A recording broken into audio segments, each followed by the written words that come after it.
தந்தை, மகன், தூய ஆவியின் பெயராலே ஆமீன். ஆண்டவரின் அருளும் சமாதானமும் உங்கள் அனைவருடனும் இருப்பதாக. இறைவா, இன்று உமது வார்த்தையை கேட்க எங்கள் இதயங்களையும் மனங்களையும் திறந்தருளும். உமது திருவுளத்தின்படி வாழும் ஞானத்தையும் அருளையும் எங்களுக்கு வழங்குவீராக. ஆமீன். வாருங்கள், இன்றைய இறை வார்த்தையை இறை பக்தியுடன் தியானிப்போம்.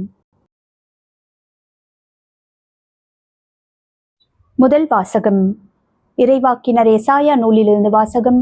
அதிகாரம் 55, இறை வார்த்தைகள் 1-3 வரை. முதல் வாசகத்தின் சுருக்கம். இறைவன் அனைவரையும் பாகுபாடின்றி தம்மிடம் வர அன்புடன் அழைக்கிறார். அவருடைய அருளும் வாழ்வும் பணத்தால் வாங்க முடியாத இலவச பரிசாகும். அவரது வார்த்தைக்கு செவிசாய்த்து அவரை நம்பி நாடுவோர் உண்மையான நிறைவையும் ஆன்மீக மகிழ்ச்சியையும் அவரது நித்திய உடன்படிக்கையின் ஆசிர்வாதத்தையும் பெறுவர். இரண்டாம் வாசகம்.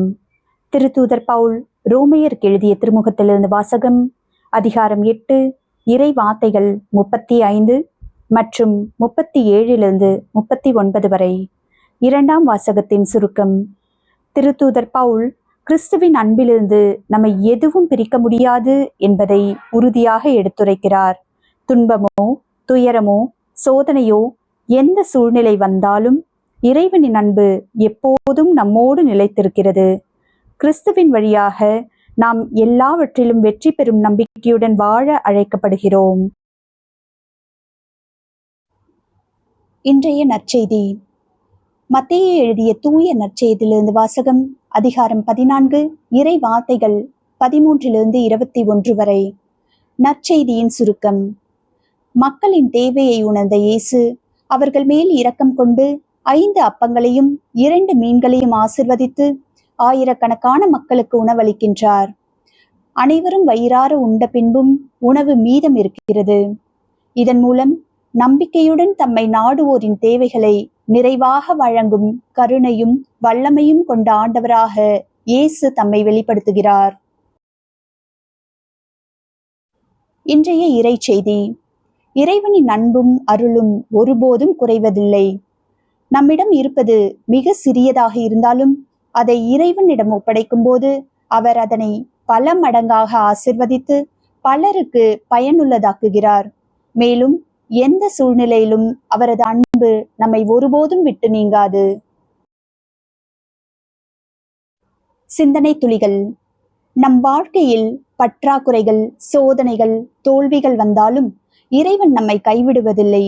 நம்மிடம் இருப்பதை நன்றியுடன் இறைவனிடம் ஒப்படைத்து பிறருடன் பகிர்ந்து வாழும்போது அவரது ஆசிர்வாதம் பல மடங்காக வெளிப்படும். இறைவனின் அன்பில் நம்பிக்கையுடன் வாழ்வதே உண்மையான கிறிஸ்துவ வாழ்வு. நிறைவு ஜெபம். அன்பும் இரக்கமும் நிறைந்த எங்கள் பரம தந்தையே, இன்றைய இறை வார்த்தையின் வழியாக எங்களோடு பேசியதற்காக உமக்கு நன்றி செலுத்துகிறோம். எங்கள் வாழ்வில் இருப்பது சிறியதாக தோன்றினாலும் அதை முழு நம்பிக்கையுடன் உம்மிடம் ஒப்படைக்கும் மனதை எங்களுக்கு அருளும். உமது ஆசிர்வாதத்தால் அது பலருக்கு நன்மை செய்யும் கருவியாக மாற அருள் புரிவீராக. எந்த துன்பமோ சோதனையோ கவலையோ வந்தாலும் உமது அன்பிலிருந்து எதுவும் எங்களை பிரிக்க முடியாது என்ற உறுதியான விசுவாசத்தில் நிலைத்திருக்க எங்களுக்கு அருள் தாரும். உமது அன்பை பகிர்ந்து கொள்ளும் இதயத்தையும் தேவையில் இருப்போருக்கு உதவும் கரங்களையும் உமது திருவுளத்தின்படி வாழும் மனதையும் எங்களுக்கு வழங்குவீராக.